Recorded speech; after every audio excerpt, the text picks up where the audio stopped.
La francophonie, c'est aussi de découvrir des personnages, des femmes, des hommes qui agissent concrètement.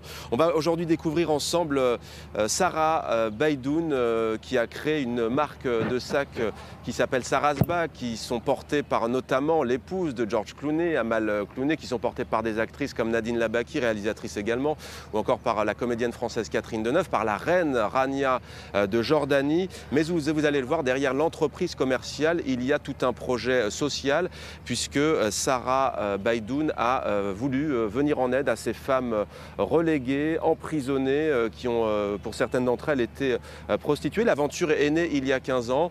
Nous sommes allés à sa rencontre. Regardez, on se retrouve juste après.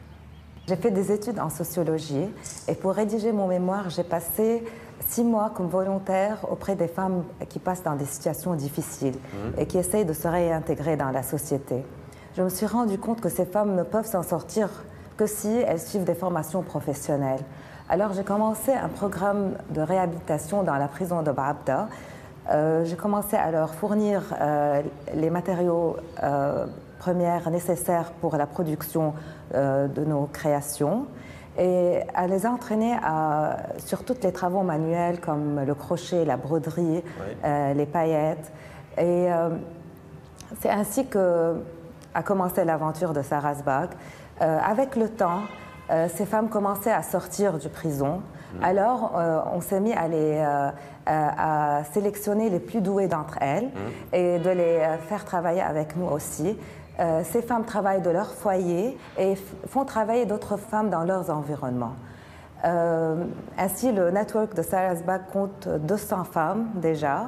On travaille avec 2 prisons, le prison de Baabda et le prison de Tripoli.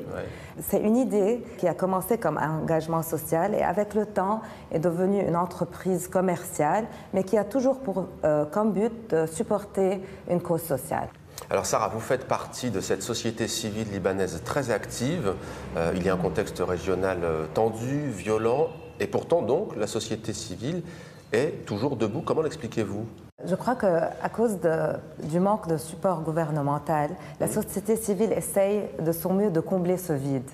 Dans mon cas, quand je faisais mes recherches, je me suis rapprochée de ces femmes et j'ai senti le plus j'entendais leurs histoires, le plus je m'impliquais et je sentais que je ne pouvais pas juste tourner le dos et rien faire. Je suis très fière de mon parcours. Sarasbag, c'est du fait main à la mode.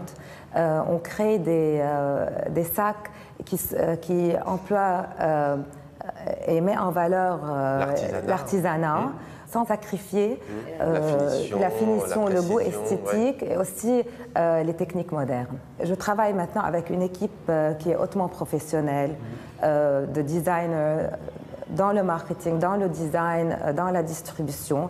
Et c'est grâce à cette équipe qu'on a pu positionner Sarasbag là où il est. Je crois que les femmes qui portent mon sac sont plutôt des femmes qui veulent soutenir la cause féminine et qui sont fières de faire travailler d'autres femmes dans le besoin. Il y a un acte militant. Oui.